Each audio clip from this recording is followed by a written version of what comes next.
All right, bam, we're live. What's going on, everyone? Welcome back to another episode of the Muscle Memoirs Podcast. I'm joined today by Mike Murray. As always, Mike, how you doing? Good to see you. I'm doing fantastic, Cole. How are you today? Wonderful as always. And we're also joined by Chris Gilbert from Optimal Performance. And I'm going to let Mike kind of introduce him, give you an overview. Very lucky to have him today, though. Looking forward to hearing what he has to say. First and foremost, Chris, how you doing today? Doing well, Mike. Thank you. Hey, Cole, thanks for having me on the podcast. Hey, man, it's an honor, truly. Thank you. So a quick background on Chris. So he is the manager at Optimal Sport Health Club in Newtown. He is a certified strength and conditioning specialist, a pro natural bodybuilder, and competitive powerlifter. He is also a coach for natural bodybuilders and powerlifters. And a little more specifically, his powerlifting team that he coaches is called Optimal Performance. I got one of the OGTs over here. Yes, you do. While I was powerlifting, I would say I was part of Team Optimal Performance. Absolutely. I leaned on Chris at some of my biggest meets to help me make some important decisions. He is a very knowledgeable guy. Definitely our most jacked guest so far on the podcast. Cool. No offense to Mel and Artem. Low balls at them, but all right. Am I the oldest? I don't think so. I'm 32, which surprises a lot of people, but I've been around for a while. You could be tied. You might not be the oldest though, so don't worry. But yeah, that's an accurate introduction. Those are all true things. I started working for Ballytold Fitness in 2005 when I was 18 years old, and then I was a full-time trainer while in school. I did my undergraduate at University of Pennsylvania, graduated in 2009. So full-time student, full-time trainer, and then after graduating, it was time to apply to law schools or grad school or whatever it might be. But I had pretty significant academic anxiety, and I was doing well enough as a trainer that it just kind of made sense to stay with personal training and just like give it a year, like most people do, you know. Mm-hmm. And like every 6 months since then, really, you know, all these years later, over 10 years later, there's been some sort of advancement in my career that just kind of made it harder to quit, harder to do something else. So I'm glad I stuck with it. The industry as it is now is not what it was back then. It was a much more controversial decision to, you know, use my Ivy League degree for being a personal trainer, because it wasn't like, you know, online strength coaching and stuff back then. Just to be a personal trainer with Ballytold Fitness, that was not an easy conversation to have, easy choice to make, but I'm glad I did. And yeah, I worked my way from managing that first location in Kensington. So if you're familiar with the Philadelphia area, wow, that's not desirable. Not where most. That's crazy. Not where most. Polar opposite of Newtown. Polar in opposite the thick of Newtown. of it. Yeah, and I'm not from Newtown. You know, I grew up in the northwest, uptown section of Philadelphia. So it's Germantown, Mount Airy.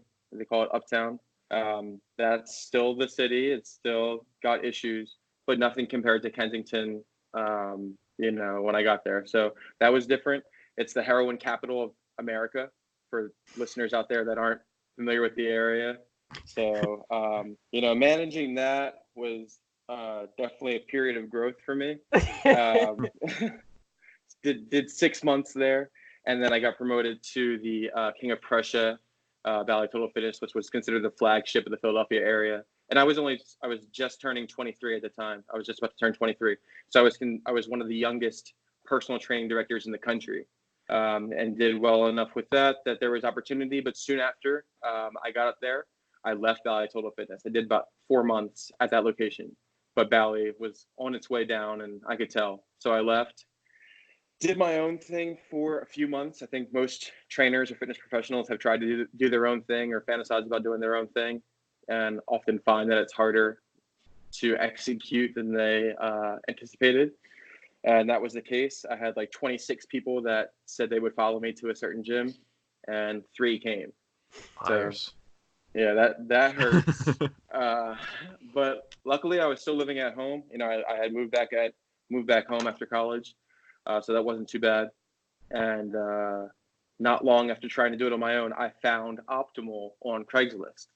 So, Craigslist is not the best place to find a job, but I did find Optimal there. It was a long interview process. They hired me to be the training director, and we turned a training department that was not much at all to many, many times over, 6-7 times over the annual production that they had done in 2010 before I got there. So yeah, the training department is what I'm most proud of. I love my career and my accomplishments as a coach of clients.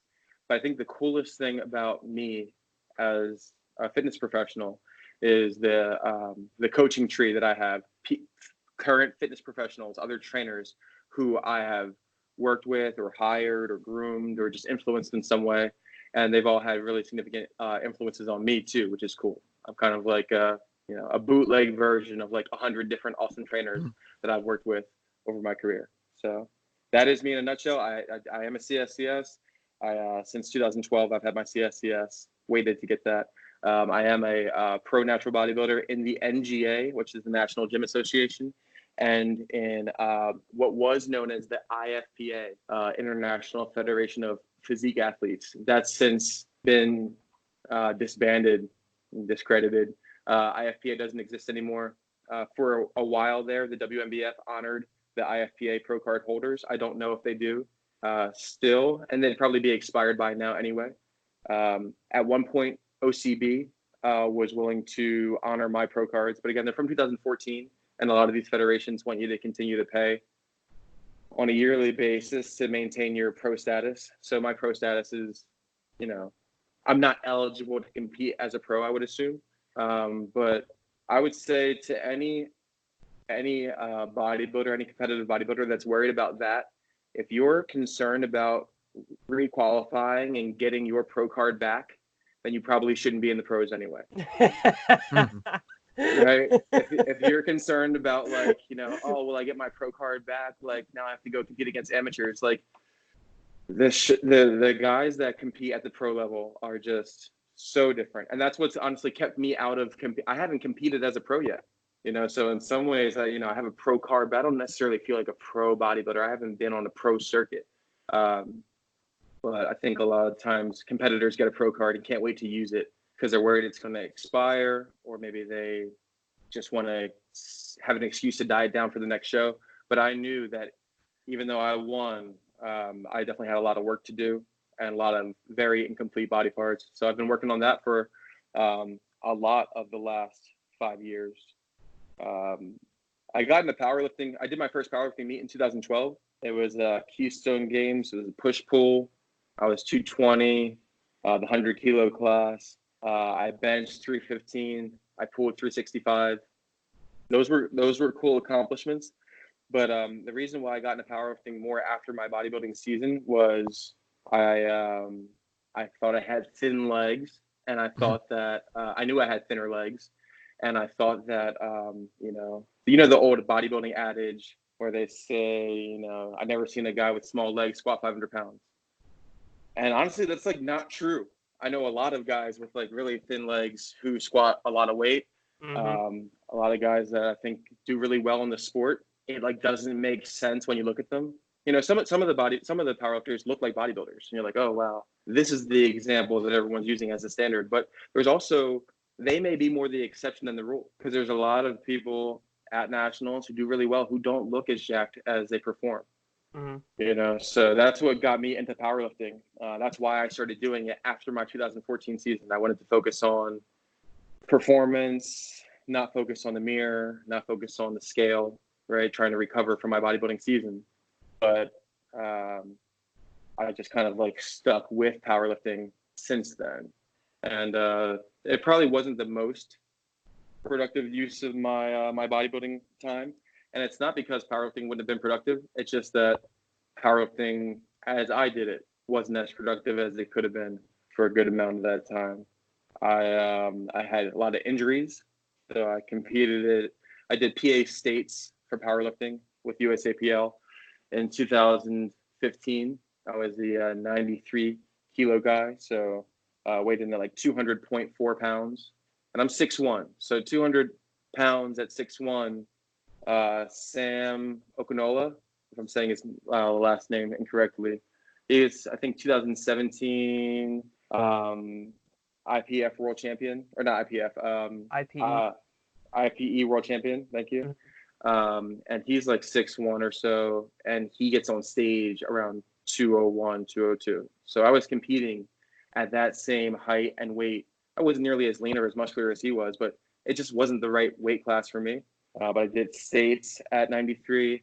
I did nationals 2015 at 93. And then since then, I've been filling up the 105 kilo class, which goes up to 231. So I think you touched on a lot of great points there that I really want to dive into, and we can segue off of. Before I get into our first question for you, relating to basically the strength of powerlifters, and if you have a big squat, then obviously you're going to have big legs, and that's what got you in the powerlifting. I mean, that's something that I touched on, I think, last week, Cole. I was kind of talking about how even from a local level, I mean, like, in both powerlifting and bodybuilding, the standard is just increasing and increasing every year. And I can go to a local powerlifting meet, and the average 74 kg lifter is putting up like 475, probably a couple dudes over 500 on squat, but like their lower body not as big as mine. You know what I mean? Just like the muscle isn't there, but there's just like these great lifters, and like perhaps you can like go into the, you know, technical aspects, and like they're neurologically sound, especially when it comes to like deadlifting or something, and what some people can do with a sumo deadlift, or even like the deviations in position with low bar squatting compared to like a more, I guess, bodybuilding style high bar. But that is something I think later on within this podcast we'll get into, as Chris, in your bio, you do call yourself a power builder, right? Hell yeah, I'm proud of it.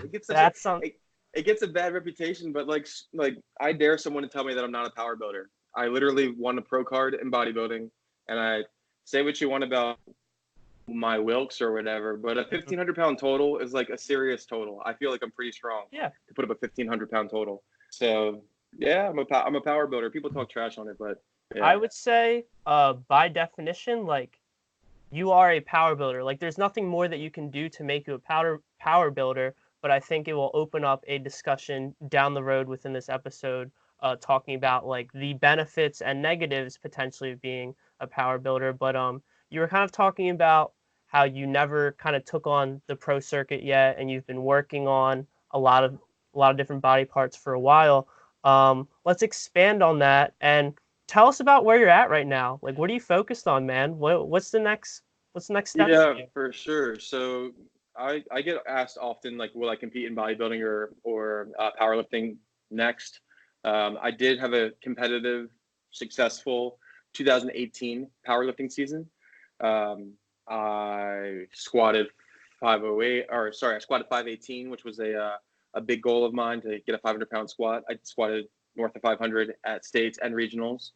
I benched 363, which I thought was pretty sick, 165 kilos. That's 2 reds and a blue, and the collars for all the people at home. And then the deadlift, I pulled 650, which was just like, that's bananas. I know that, like, you know, in Instagram today, I'm supposed to be like, oh, you know, it's not 700 or 700 next or 800 next. If I died tomorrow, like, tell them that I pulled 650. Like, I'm proud of that. Didn't peak right, bro. Was carrying way too much fatigue. I know I'm capable. Yeah, definitely good for 7+ if I didn't mismove my third squat. So yeah, that was 2018. Then 2019, I was like working through a good amount of injuries, and like I made the classic mistake that I've made many times before and cautioned other athletes against. I chased an injury with a cut, and that's like the worst thing you can do, I guess. I mean, it's hard to overeat and sacrifice body composition when you can't train as well as you want. So for me, overeating, going 4,000 calories plus day in, day out, pushing my body weight up into the higher 230s or low 240s. Remember, I competed at 200 point something pounds in 2015, and I wasn't like hungry. As a bodybuilder, I'm good when it comes to restriction and discipline and hunger pain and coping with that. For me, the harder part is like getting heavier and not liking my body comp, keeping my extra shirt on when I train. Like, that's not what I got into looking for. But that's what I had to do for most of 2019 to undo the injury that I had and the cut that I did 2018. 2018, I finished regionals and got kind of banged up from that, followed it with a cut. And that injury that I had, it was like a lateral quad injury that persisted through most of 2019. And it was only like May or June of 2019 where I started to turn the corner. But again, I was like 238, 240, and finally started to pick up some momentum again. So training is doing well now. I feel strong. I am definitely not stronger than I've ever been, but I am more muscular than I've ever been. And I think there's a lesson there that you don't necessarily need to, when I was running 5.31, which I did for way too long, from like 2014 to 2016 or so, I was like crazy strong in terms of performance, but I'm definitely more muscular now. I just riding that whole sub-max wave, keeping, a certain proximity to failure to stay productive but not overtaxed, staying in a decently fed state. I am trimming up now. I'm not sure if you can tell, Mike, but I'm like 228, 226, somewhere in there right now. So I'll be back at like my best weight of like 215 to 220 soon. And I do think that I can perform very well as a strength athlete in that range. I don't think I need to be 240 maxed out, maxing out the 105 class at 231. I don't think I need to be there to do my best work. And if I have to be there to do my best work, I probably am not willing to do that. I think that at this point in my career, can you guys see? There we go. At this point in my career, I deserve to look how I want to look for at least a year. And then I can go back into like, growing and like the hoodie and, being like the hoodie, like the high 230s. But I think it's like it's kind of a shame to like, live the lifestyle that we live, that I live, to be so meticulous with nutrition and all my process and then not like how I look. And this is kind of like weak of me, but like to not get the credit that I deserve from just random people. Like no one knows my total. No one cares what my total is. But when I like was like leaner and I had veins going through my arms and my forearms and like had like a 6-pack and stuff, like that's all I ever heard about, So true though. Really. Yeah, it's a real thing. And I think that's kind of like one of the things that a power builder has to wrestle with is which at the expense of what, like what at the expense of what? Are you going to be a little bit stronger at the expense of your physique? Are you going to be a little bit more physique oriented at the expense of your strength? And I think that it's okay to have that float back and forth across your career and across seasons. But I think that I'm due for a season of liking how I look. And I also use my training. This is also another, like, there's only so many years that I'll have as a competitive athlete, at a high level, or at least in physique sport. Maybe in powerlifting, I can continue as a master's. But I think that master's bodybuilding just kind of gets like whatever after a while, right? Like when you're like 50 and 60, there's a novelty to it, but it's not like, wow. I think that right now, a lot of my training is me just like practicing positions and experimenting with cues and experimenting with movements for my lifters, so I know that's kind of a waste of my time in some ways, but that's pretty important. If you never did a movement or if you never really progress the movement outside of like the comfort zone that it's in by default, you don't learn about what goes wrong or how to get out of it, or some nuanced cue that might benefit your lifter. And that's what I try to do a good mix of. So sometimes for my mesocycles, I'll put in lifts that I think are really productive for me, and then sometimes it's just a lift that I want to experiment with for my lifter's sake. I ran 3 consecutive blocks of like higher rep sumo pulling, just so that I can have like a little bit more experience, for coaching sumo. I don't think that it's wrong for me to want to do that. I have to live in that in some way. So my training is like mostly bodybuilding for the last year. I think it's got some powerlifting elements in that I insist on doing free weight movements over machines in some places, right? So I probably would never pick a machine press. But apart from that, like, it's very much both. It's very much bodybuilding and powerlifting. Your answer is very anticlimactic, in my opinion. Why is that? I was waiting for the just wait until 2021 when Fit Pro returns to the stage, or Mike, I'm gearing up for regionals this year, and I got a year coming up where I'm gonna like really like how I look, and like I'm gonna have fun with my training, and it's gonna be productive in like multiple senses. But like, yeah, this is what I'm doing. Yeah, I mean, competition is cool to me, but I've been lifting since I was like 12, 13 years old, in the gym like 5 days a week since then. I really don't or more. I don't really need these fitness competitions or strength sport or whatever to keep me motivated. I love training, and I know that if I do compete among pros, I've never really seen this grown man version of me shredded.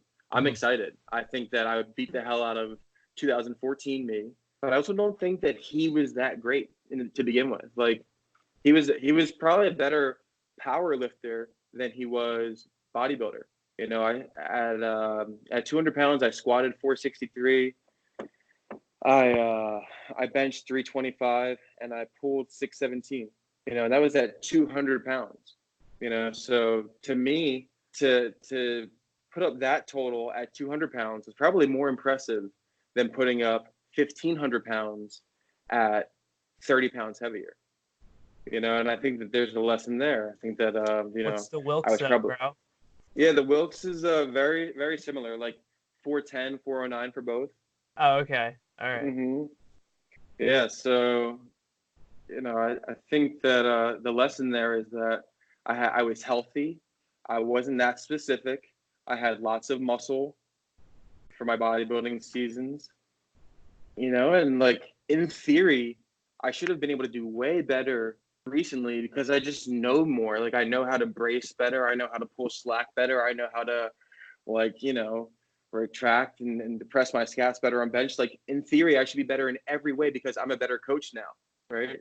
If I've got 4 more years of coaching experience, I should be able to coach myself better, to perform better, but I didn't really. And I think the lesson is just like, you have to be jacked, especially if you're going to be like lanky and power lift. You have to be jacked or be gifted, and you'll know how gifted you are like pretty much right away. Yeah, for sure. So not that gifted. Got to get more jacked. All right, Chris, I think you kind of touched on it a little bit in that beautiful soliloquy you just went on.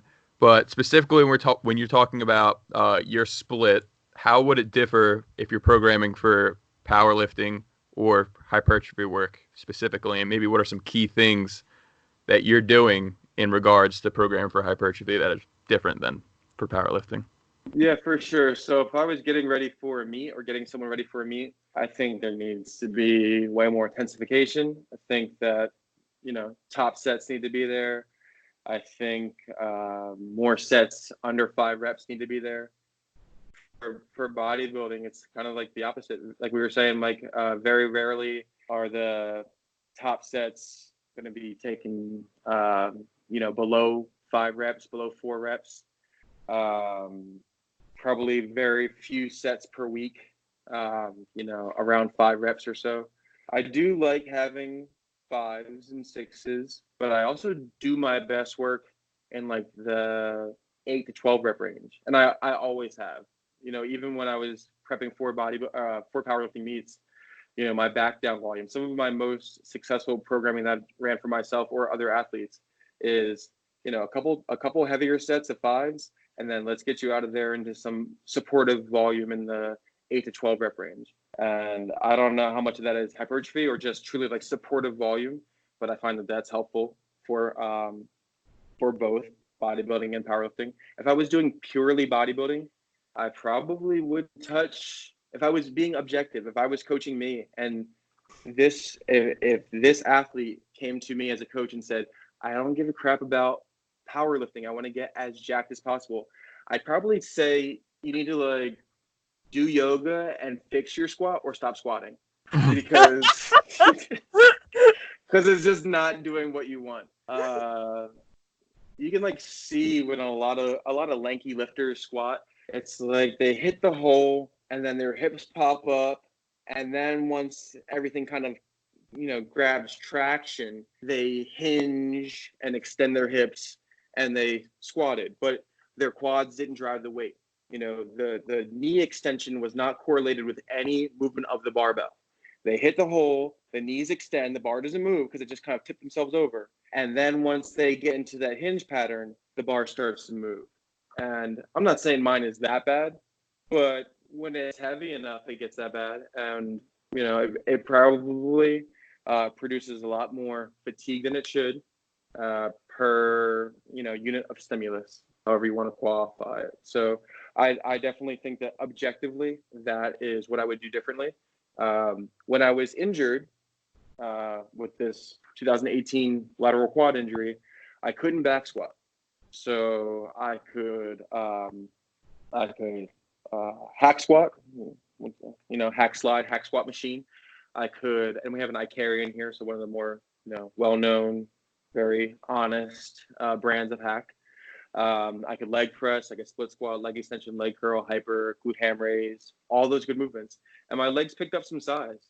So that, that there's a lesson there as well, that, don't need to back squat. And in fact, back squat for me was probably more of a hip dominant movement, more of a glute builder, more of a, fatigue inducer.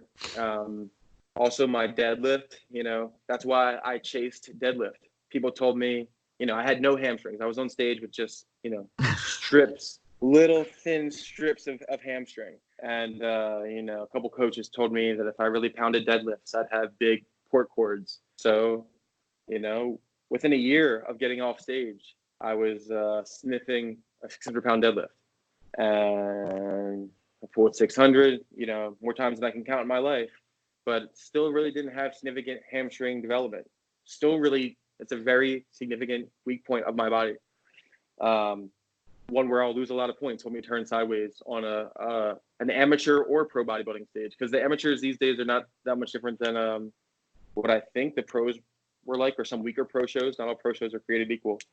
But I was deadlifting, trying to build hamstrings, got my deadlift really jacked. Hamstrings didn't get jacked. So I think I need more emphasis on knee flexion for hamstring development. And then if it is going to be, a hip hinge movement for hamstring development, it should probably have some sort of eccentric component. Probably. And, my most productive power builder, big barbell hamstring movements would be like, a tempo conventional, or an RDL, or a stiff leg pull. And then for my non-barbell movements, I'm a big fan of hyper extensions, but like more of an emphasis on hip extension than lumbar hyper extension. GHRs, glute ham raise, with a Nordic curl, and then like leg curls. Those are my big hamstring movements. So since I've been emphasizing those, I have seen a lot of development.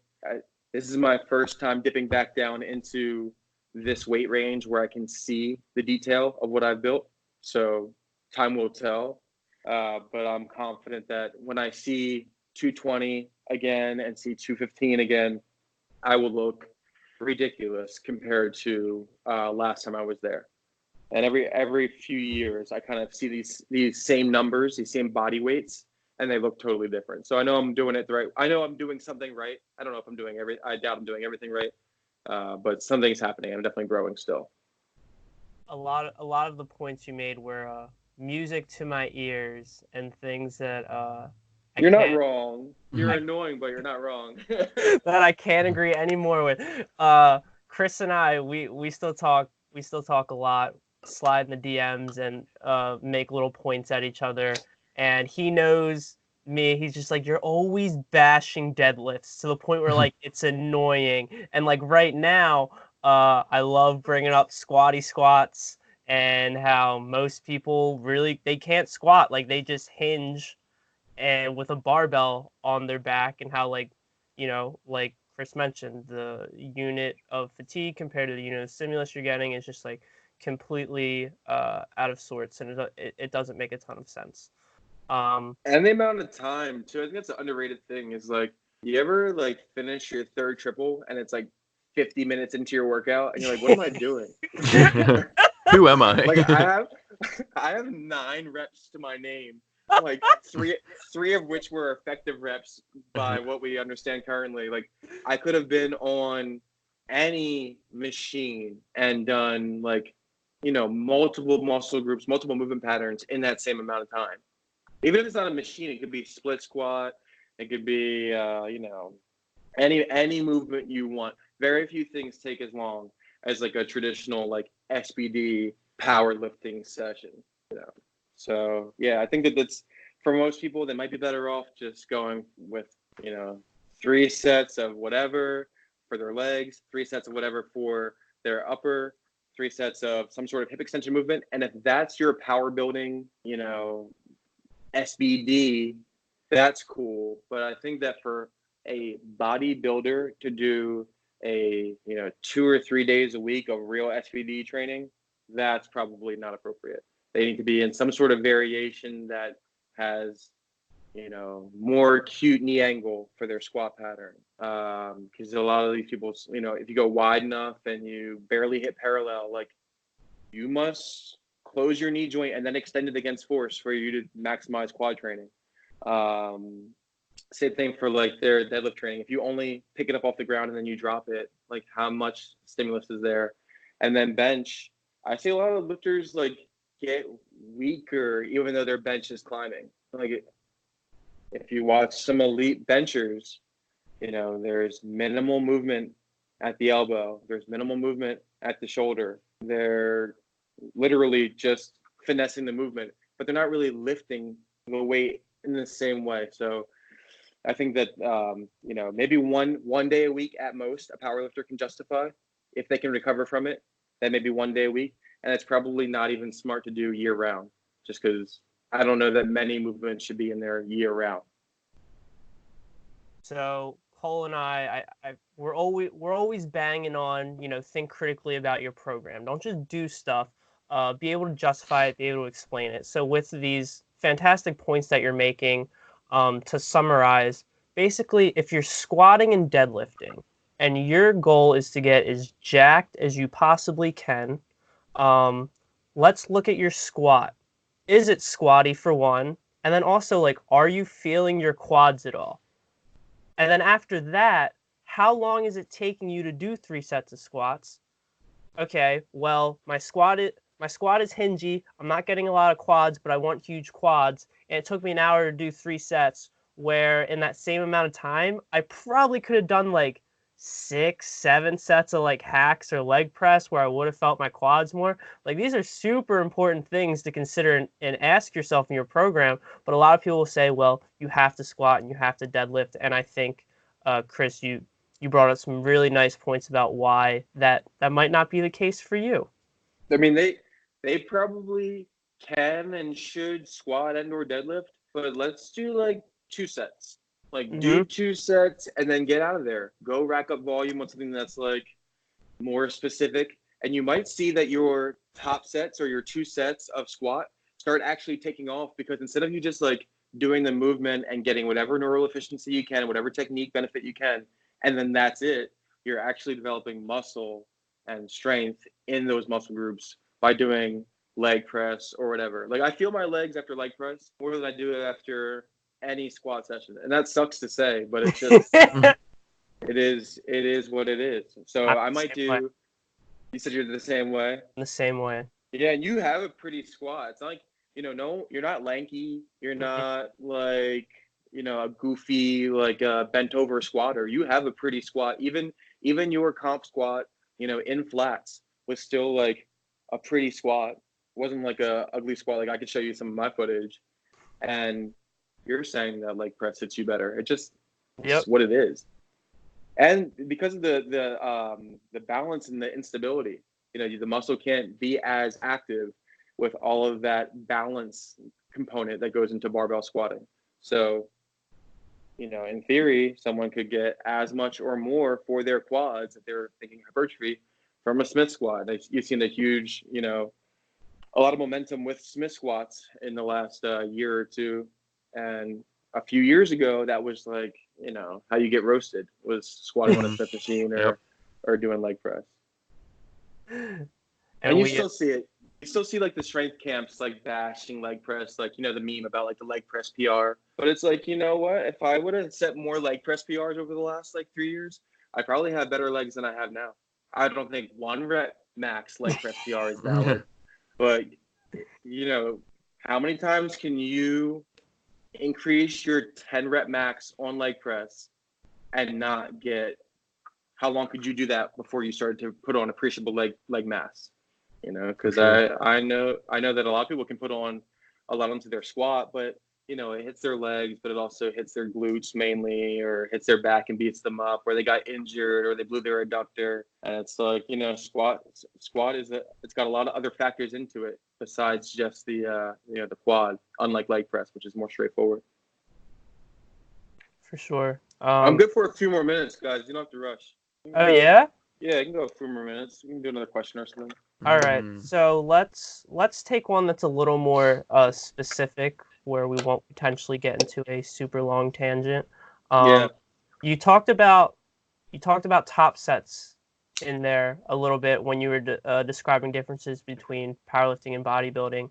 I think there's probably a benefit to utilizing different sorts of top sets depending on which endeavor we're referring to. What are your thoughts there? What kind of top sets are you incorporating with bodybuilders compared to powerlifters?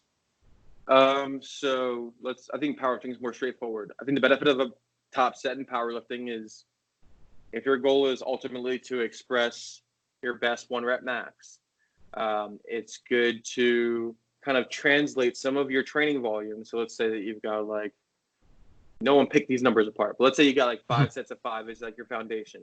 Mm-hmm. And you take one of those sets of 5 and you turn it into a top set of 4. And the next week you can take that top set of 4 and intensify it, or you could intensify it even more and turn it into a top set of 3. And then again, the following week, you can intensify that top triple, or you can intensify it even more and turn it into a top double. All the while just incrementally marching up that supporting volume that's 4x5 at this point in this example. That's really predictable. It's a really straightforward way to translate someone's volume strength that they've built up to their actual peak performance. So this powerlifting top set, you're referring to as the first set within this 5 sets, correct? Like you're not warming necessarily. Up and then... And you know that I'm weird about this. So I don't believe that your top set necessarily has to be your first set. I know that there's the benefit of post-activation potentiation. I know that there's the benefit of kind of like getting the hard part done early, and that it's not compromised by the supporting sets. But I also think that if you are a powerlifter and your SBD training is 2 or 3 days a week, and you're kind of like limping in there, and you're not so, and this is a whole lot of like qualifiers, but it might be valuable to do a set or two, 2 of your 4 sets of 5. Get those on the board first. Make sure everything's good. Any cueing that you've been working on or any issue you've been working around, get that done. Usually it's like, we have a saying, not we, but like around here, we have a saying, first set, worst set, last set, fast set. Often people's first set just kind of sucks because you're like, oh, like here I am again. And then like your last set's your fast set because you're like very motivated to get it done and you're very warmed up. So somewhere between the first set, worst set, and last set, fast set, maybe you should have your important set, your top set. And then for bodybuilding, I think kind of the same idea. Not all sets are created equal. When you get in the gym and you've got 5x8 and you're trying to, rack up your volume, you could benefit from doing all of them as straight sets, or you could benefit from maybe doing like one set that's a little heavier, a little more exciting. Whether it's psychological or physiological, there might be some benefit to it. I tend to like the excitement of training. I look forward to training. It's one of the more exciting things in my day, unfortunately. So I enjoy having a set that I can really like hang my hat on. And then the other stuff is more supporting. And I think as a bodybuilder, if you're spending a lot of time doing back down sets for your volume, you may benefit from just doing a different movement altogether. Like, I don't think doing 6 sets of 8 on one piece is likely to be better than doing 3 or 4 sets of 8 on that one piece and another 2 or 3 sets of whatever somewhere else. There's probably a diminishing return. And if you find that you have to do these tricks to get yourself to really perform well on a set, you might want to just take your talents stuff, to go somewhere else and do something else. So when it comes to differentiating between top sets for bodybuilders and top sets for powerlifters, you think for either or, putting that top set within like the middle of all of your volume or more towards the end, do you think it's equally beneficial for both populations? So I think that for bodybuilding, it's fine to do it in the middle. I think for powerlifting, it's probably better to do it in the beginning because you do have the post. Yeah, but that's like, there's so much stuff. And again, I'm not the first person to say it, the optimal versus practical. Like, sure, like robot, lab rat on paper, yes. But if you're doing it in real life and there's, just the reality of your macro cycle and where you are and injury, fatigue management, and then the psychological components of, facing these bouts of training on a weekly basis, there might be some benefit to doing it in the middle. I try not to be like a, how I am, like all the nerds, like there's so many nerds that can tell you like if it's right, why it's right, the mechanism at work, and I'm never going to be a mechanism guy. I don't see myself as like, I see myself as evidence-based. I don't see myself as a researcher or a research reviewer. I'm like the next 2 or 3 steps away from that. I really just want to be a practitioner. And if someone who is in your guys' role is more of a research reviewer, then hell yeah. And if you guys go on to do research on your own and publish it, then hell yeah. But I think that there should be some respect for credential, and that's not my role. I wasn't in the lab when I was in school. I was in the gym, and it's just totally different. So I can't tell you why, but I definitely have enough experience to say that both work, and it's context specific like everything else. And you just have to kind of like gauge who you're working with and where they are in their training and what you're managing. Do they have an adductor issue? If they have a recurring adductor issue and you put their top set first, they do their top set, they can't do their top set, they rack it early, and now they're done for the day. If you do a couple sets first, you might warm it up, you're getting some numbers on the board, you're having productive training. Then they do their top set, they can't do it, they're done for the day, they racked it early, but you did do 2 or 3 sets before you got to that, right? So there's value in it, and I think it all depends on who you're working with. Can we go one more avenue on this topic real quick before we let you go? Yeah, one quick one, yeah. So this seems more prevalent across the pond within the bodybuilding community, but there's definitely like a high intensity camp, which for bodybuilding, this group promotes that you should warm up into your heavy top set for the day, which is probably something like 3 to 5 reps, and that should be your first set. And then you back off maybe once or twice and do something like 10 to 20 reps. Personally, I'm not a fan of that at all for bodybuilding. I think it's ridiculous and unproductive, but these people would say that, like, you know, you need to do your heaviest work first and you need to just add 2.5 pounds to that one top set over time, and that's what's going to make you jacked. Chris, tell us. I think early enough in someone's career, yeah. I think if someone's early intermediate or novice, then yeah, like keep adding load to the bar, keep form clean. Doesn't need to be A+ form, but it shouldn't be a C. That will probably work, but I don't think that having that approach is best for most people all of the time. I have had productive training cycles or productive periods of my career where it was more intensity based. I don't think the 5-3-1 is a bodybuilding program. I did the boring but big template with that, and that's just like submax volume. But I did run the New Hit, which was a book that kind of came out like 2008, 2009, and it was written by a guy that was training under or studied Arthur Jones, who created the Nautilus training systems. And was it Mike Menser? No, but he was familiar with Mike Menser's work. Oh, okay. Who trained under Arthur Jones. But it was like that same idea of like one all-out set to failure, full body, done 3 days per week. And I have funny training videos. If you want to watch a funny training video, you can see 14 minutes of progressively worse, less productive training. It's like, you know, you're doing back squat to failure, followed by like deadlift to failure, followed by like, you know, pull-ups to failure, to bench to failure with minimal rest in between sets.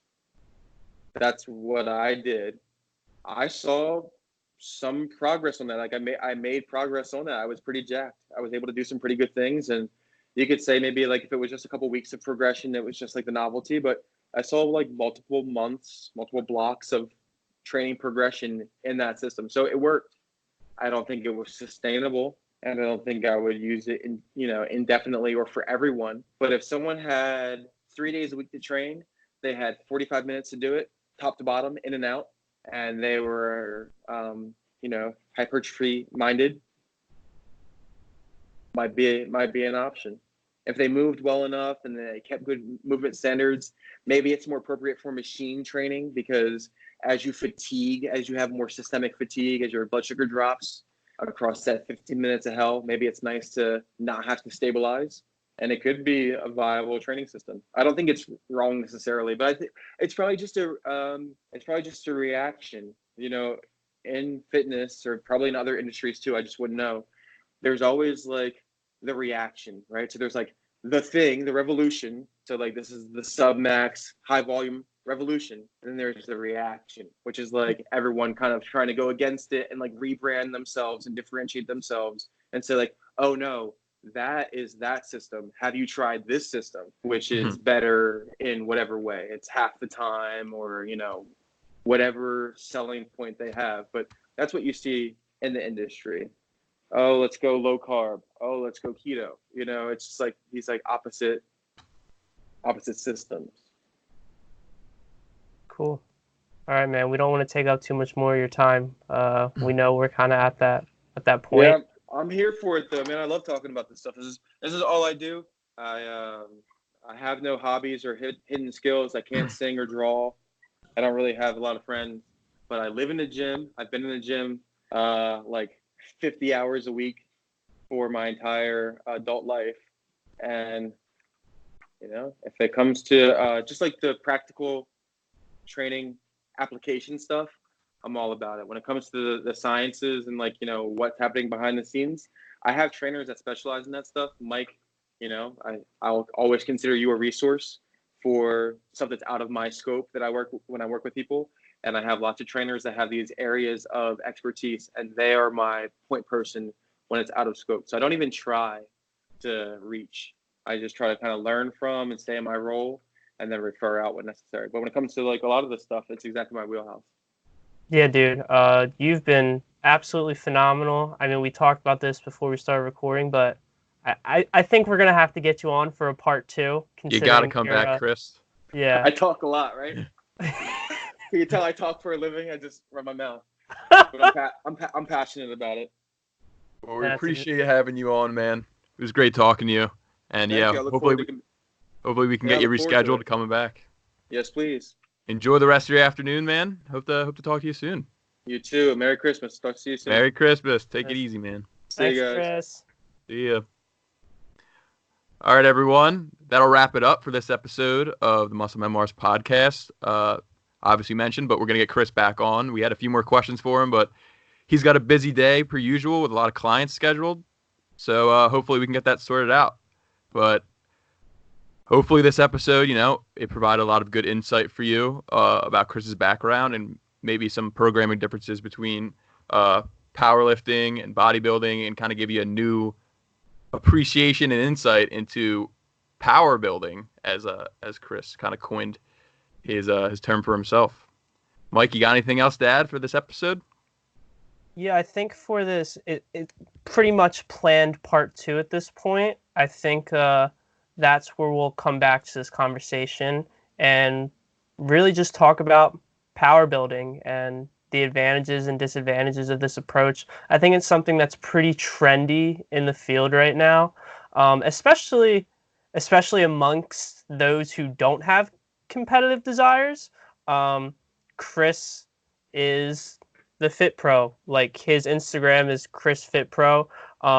He has performed at high levels in both bodybuilding and powerlifting, but in my opinion, power building is more so this butchered term used by the typical gym bro who has no competitive aspirations, but he wants to look good for everyone in the gym, and he also wants everyone else in the gym to know he can bench 2 plates for a few reps. Right.